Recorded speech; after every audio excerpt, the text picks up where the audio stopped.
Okay, let's turn our French bread recipe into French bread pizza. This is a great way to make at-home pizza that is just like that store, but so much better and healthier.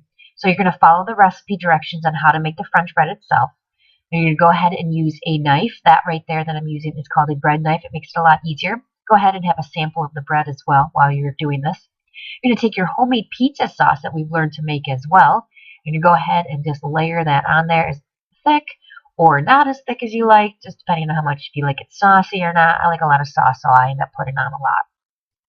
And then you're going to go ahead and top it with your cheese and whatever veggies that you have diced up.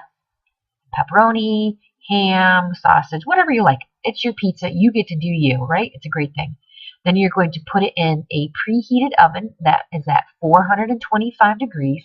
You carefully put it in the oven and bake it for about 10 to 12 minutes. And then carefully remove it out. Let it cool for several minutes before cutting if you can handle it. And then that way the cheese will stay better onto the French bread itself. Go ahead and make this and enjoy it and let me know what you think.